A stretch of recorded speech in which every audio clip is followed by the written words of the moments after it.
For decades, the world has heard their music, but not their truth. Eric Clapton and Jimmy Page, two names that define the sound of an era, shared more than riffs and fame. They shared friendship, rivalry, and betrayal. Behind the spotlight of London's swinging 60s was a story that few ever knew, one that shaped not just their careers, but their hearts. And now, at last, Clapton has spoken about what really happened between him and the man once called his closest musical brother. London, 1960s, where legends were born. The 1960s in London was not just a decade, it was a revolution. The city was alive with new sounds, smoky clubs, and restless ambition. Eric Clapton was at the center of it all, a young guitarist carving his place in the thriving blues rock movement. He earned his nickname Slow Hand for his precise yet soulful playing. His talent burned quietly, but fiercely enough to make him the rising star of the Yardbirds, one of the key bands shaping the British invasion. But Clapton was never one to compromise.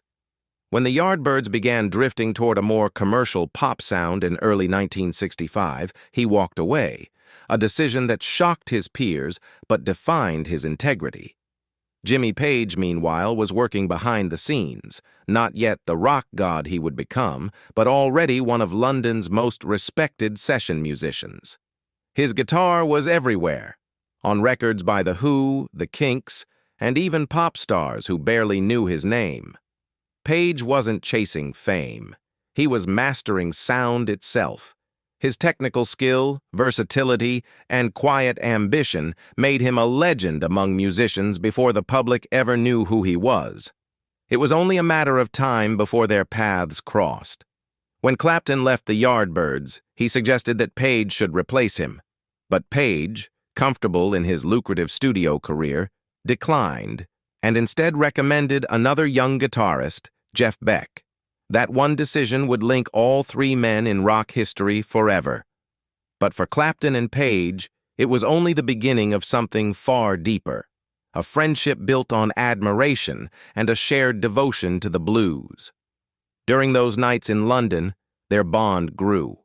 Clapton often stayed at Page's home, where the two would spend hours jamming, testing distortion pedals, and reimagining blues standards with a raw, electric edge.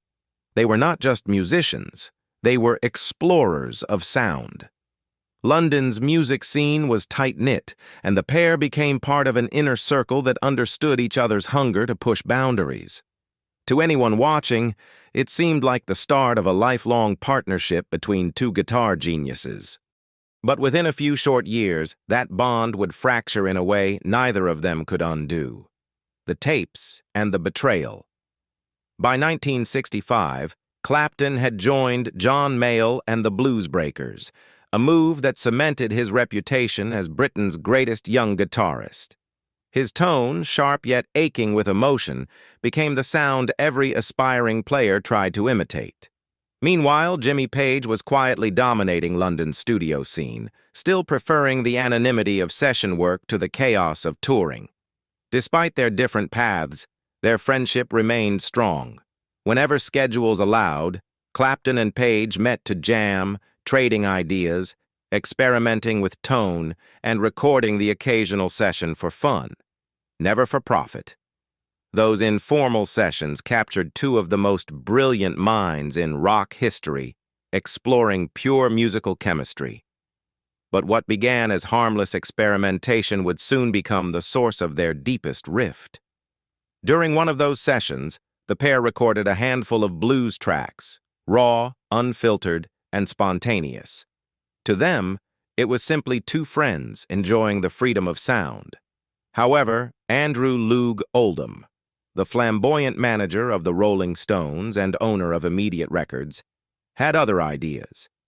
Page had previously worked under Oldham's label, and through that connection, the tapes eventually came to his attention. What followed would forever change the relationship between the two guitarists. Oldham, known for his aggressive business tactics, demanded that Page hand over the recordings. He insisted they belonged to Immediate Records, citing Page's contract obligations. Page argued against it, explaining that the recordings were private, mere variations of blues standards, never meant for commercial release. But Oldham refused to listen. Instead, he took the tapes, overdubbed them with contributions from 3 Rolling Stones members, including Mick Jagger on harmonica, and released them to the public. When Clapton discovered what had happened, he was devastated. For him, music was sacred.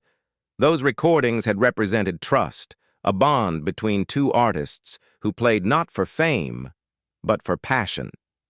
To see them sold, altered, and commercialized felt like a personal violation. Worse still, Clapton felt that Jimmy Page, the friend he had once admired, had allowed it to happen. The release didn't just exploit their art, it destroyed their confidence in each other. Page maintained that his hands were tied, that he'd been forced by contractual pressure. But to Clapton, that didn't erase the betrayal. In a world where integrity meant everything, trust had been broken. What had begun as a creative friendship rooted in respect had suddenly turned into something darker. A silent wound that neither would address publicly for years to come. Diverging paths, Cream, Led Zeppelin, and the distance between them. After the fallout, Clapton threw himself deeper into his music, as if the only way to escape disappointment was through sound. By 1966, he joined forces with Jack Bruce and Ginger Baker to form Cream, one of the most powerful and experimental rock trios the world had ever seen. In just 2 years, Cream reshaped the very language of rock music, blending heavy blues, improvisation, and psychedelic soundscapes into something entirely new. Songs like Sunshine of Your Love and White Room made Clapton a global icon, admired not only for his technique but for the emotion behind every note he played. To the public, he was unstoppable. But privately, he carried that lingering sense of mistrust, a reminder of how fragile friendships in the music world could be. Jimmy Page, on the other hand, continued working in the shadows until 1966, when he finally joined the Yardbirds, the very band Clapton had once left behind. It was as if their lives had swapped directions. Page's arrival marked the beginning of his transformation from studio wizard to stage icon. When the Yardbirds disbanded in 1968, Page built something new from its ashes, the new Yardbirds, soon to be renamed Led Zeppelin. Within months, the band redefined rock's limits, combining heavy blues with mysticism and power. By the dawn of the 1970s, Led Zeppelin was untouchable, and Jimmy Page stood at its center, the mastermind behind its massive sound. As both men rose higher in fame, the distance between them grew. There was no public feud, no harsh words in the press, only silence. Clapton, always the blues purist, began to explore softer and more introspective music after Cream dissolved in 1968. He sought meaning through projects like Blind Faith and later his solo work, chasing peace through melodies like Wonderful Tonight and Layla. Page, meanwhile, dove headfirst into rock mythology, the roaring crowds, the mystique, the danger. The contrast between them became striking. Clapton, the introspective survivor of heartbreak and loss. Page, the architect of thunder who thrived in chaos. Though both shared roots in the blues, their paths had diverged completely, and yet neither could escape the shadow of what had once been between them.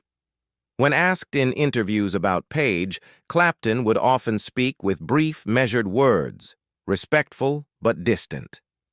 To outsiders, it seemed the old wound had healed, but those who knew their story understood that silence often hides what words cannot mend. The 1983 reunion, the stage they couldn't escape. By the early 1980s, time had changed everything but the music. Clapton had survived addiction, heartbreak, and self-doubt. Page had endured the chaos that came with Led Zeppelin's meteoric rise, and its devastating end in 1980 after the death of drummer John Bonham. Both men were older now, veterans of a war that fame and fortune had created. And yet, despite their separate paths, their names were forever linked by history and by the tension that had never truly been resolved. Then, in 1983, fate forced them back into the same spotlight. The occasion was the ARMS benefit concert, a fundraising event for Ronnie Lane, the former bassist of The Faces, who was battling multiple sclerosis. The show was meant to celebrate brotherhood in music, to remind the world of the unity that once defined the London scene. But for Clapton and Page, it became something else entirely, an unspoken confrontation with their shared past.